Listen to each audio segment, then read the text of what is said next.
Hi, I'm Michael Uria, and this is my video presentation for the Battle of Teutoburg Forest.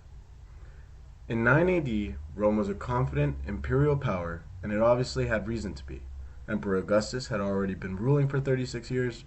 During this time, he had reformed the army, brought the legions under his sole control, and expanded the borders of the empire. The Romans had never had it so good. It was a sense of power unlimited in Rome's right to rule. The gods were on Rome's side, essentially. After all, Augustus believed he was actually a descendant of the god Apollo. Augustus had expanded Rome's boundaries to guard against external attack.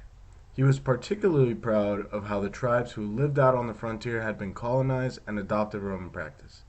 This even seemed to be working really well in one of the most wild parts of the empire, Germania. New towns were being built along the Rhine River, like Maine, Bonn, Cologne, which are cities that stand today, which were all Roman garrison towns. East of the Rhine, however, was a land between the rivers Elbe and Rhine, which had always been extremely dangerous territory. A young commander, Drustus, had fought against the German tribes there 20 years earlier, and had pushed east as far as the Elbe before he fell off his horse and died at the age of 29. But by that time he had died. He had managed to pacify the region. The time had come for Rome to finally Romify the region. In 7 AD, Augustus Caesar had appointed Quintilius Varus as governor of Germania. His job was to set up administrative systems in the German Rhine land to turn it into a proper Roman province.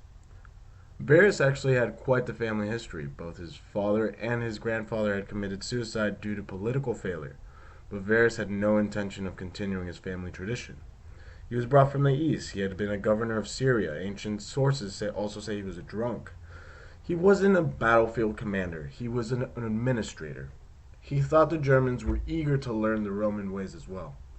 When he arrived in Germany, he tried setting up a tax system in tribal areas and established relations with local leaders. The most prominent of them was Arminius. His lands laid midway between the Rhine and the Elbe. Arminius already seemed Roman in all but name. He was around 25 years old and had spent his entire adult life in the Roman army, serving as an officer in the auxiliary. Auxiliary soldiers were recruited from the provinces and frontier regions, and they served in units of 500 men and commanded by their own local leaders. Their job was to back up the legions. Arminius was a very able commander. He learned Latin and was made a Roman citizen as a reward from success on the battlefield. Varus, the Romanized tribesman, was an example of what could be achieved in the region, and the two became firm friends. Arminius had his foot in both doors, one with the local German population and one with the Roman authorities, crucial to the whole project of the Roman Empire. Behind the smiles, reality was completely different. Most of the tribes feared Varus would force them to pay heavy taxes to Rome instead of the goodwill gifts or tribute they normally sent to the emperor. The expectation was held from Varus and the throne alike that Germania was finally ready to be made into an ordinary province. They were ready to pay their taxes like everybody else, and they clearly miscalculated. The tribal leaders feared if their lands became a part of a Roman province, they would end up losing all of their power and influence.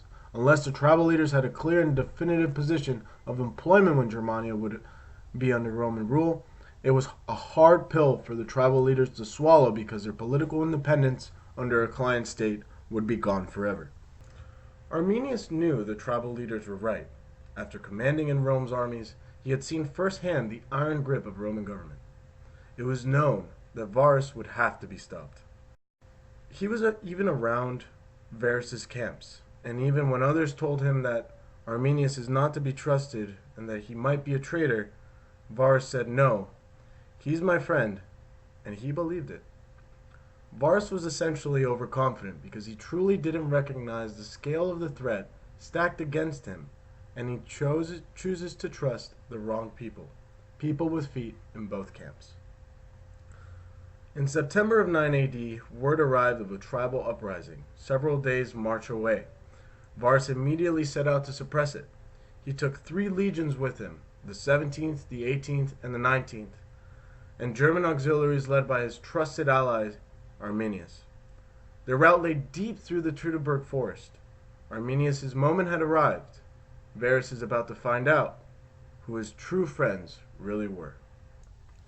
Right before I get into the reenactment, there was 18,000 men in these three legions. They were among Rome's finest and one of Augustus's most prized possessions. When the Roman army entered deep into the forest, the legions were forced to form massive columns, and that further elongated the army's unified length, or unified strength. Arminius went up to Varus at this point and asked to split up and gather more allies, to which Varus had agreed because he trusted him, and that was actually normal to do in Roman military. So the Romans had finally reached a point where they had confined to a narrow forest path, with a steep forest on one side, as you see in the diagram, and a swamp on the other.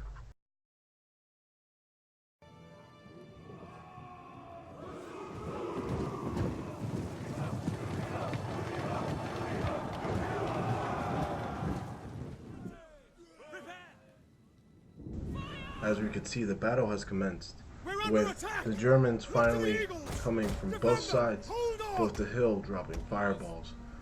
The fireballs are a good example of how prepared Arminius was with his German allies and with the German forces. This ambush, took months to prepare. Even in historic documents, you can find this in my sources, Romans tried to flee through the forests, and the Germans had set up soil walls, basically, to prevent them from retreating through the forest. As you can tell here, the Romans are struggling to gain formation, and one of the most important things with the Roman armies, and the reason why they were so successful throughout Roman history, was their ability to stay disciplined and in tight formation. Formation and discipline was key to Roman success.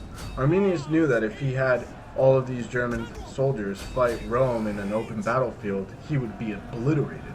So this whole battle, the whole pretext of it, was to prepare to get Arminius in a battlefield that he selected, and this was the only way for him to succeed. As you can see here, the Roman army is completely split. In order for it to be effective, cavalry should be on the rears or on the flanks of the infantry to avoid side attacks. This overview here shows you where all the Germans are, and they basically surrounded this segment of a column that was essentially Arminius' strategy. He knew that in order to defeat the entire legions, in order to obliterate them, he had to divide and conquer. He had to separate them into separate columns, and in order to decimate them one by one, because as a unified force, Rome would clearly win. Here we see a charge, and you can kind of see the devastation. This game is actually pretty amazing as far as its realism. You can see the soldiers clashing up firsthand with the animations. Rome is really struggling right now. It has enemies all around it, and it was probably never possible for them to come together as a legionary strength due to the nature of the battlefield. And communication was nearly impossible back then due to the stretch of the columns. Again, the Romans had to basically stretch out their forces into very, very thin, narrow columns, and this obviously spread out the army. And at one point, this ambush was happening, and the other parts of the army had no idea that this was happening. The Battle of Teutoburg Forest actually lasted 3 days, but this reenactment kind of serves as a theatrical portrayal of what it might have been like. As you can see, now they're coming into this pathway here, trying to open up. Romans trying to tighten up formation as they're receiving fiery arrows from above and from the flanks.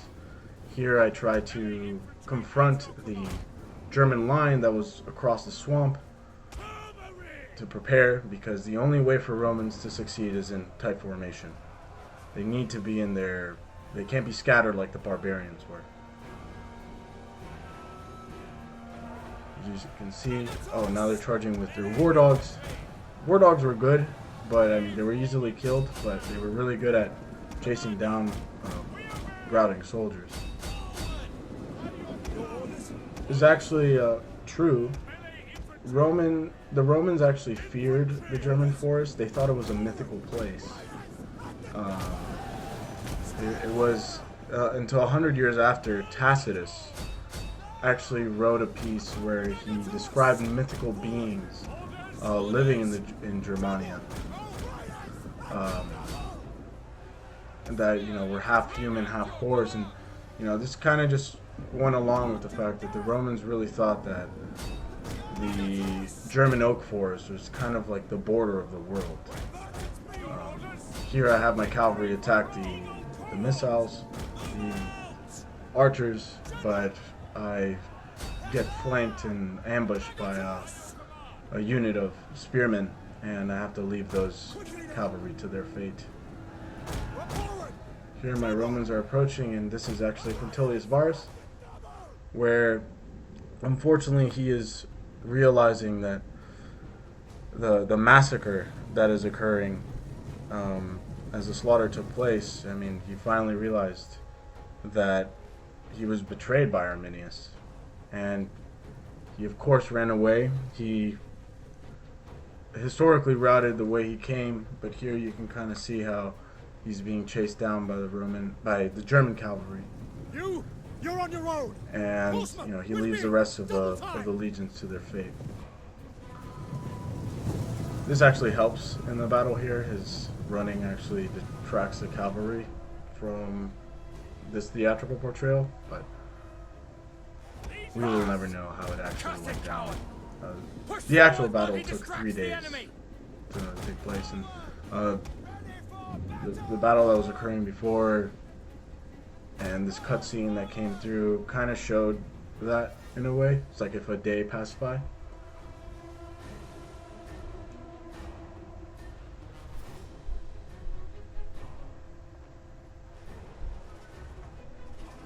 Soldiers are already growing weary, but are willing to get out of the forest if they can. But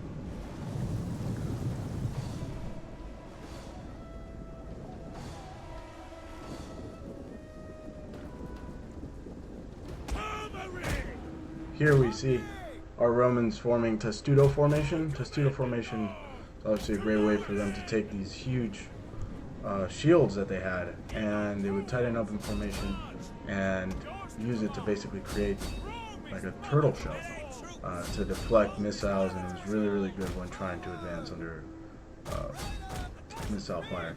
Here we see Arminius with his group of berserkers. Berserkers are actually a unit in Germania that they were selected because they were 7-foot tall beasts. Like basically the Reuters of our time had their own dedicated military units back then in ancient history.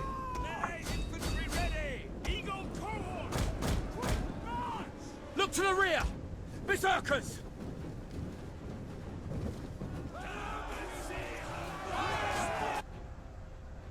Our numbers have dwindled, and this goes to show how Arminius divided and conquered. He split up the huge Roman column that was traveling through the narrow corridor of the Teutoburg Forest and decimated them in individual units rather than handling them all at once. I mean, you can tell the Romans couldn't deploy battle lines. I mean, and they couldn't get cavalry to cover their flanks. It was just a huge mess. I mean, we're getting missile fire from the forest. And obviously, the higher advantage, and as Sun Tzu wrote, whoever has the higher terrain wins the battle. Basic military strategy. It's just impossible. I mean, it's just unreal to believe.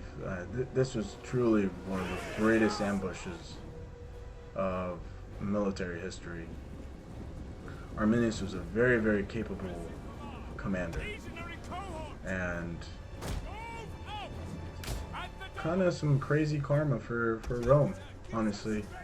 They took in Arminius, trained him. He was born and raised. He lived as a Roman, and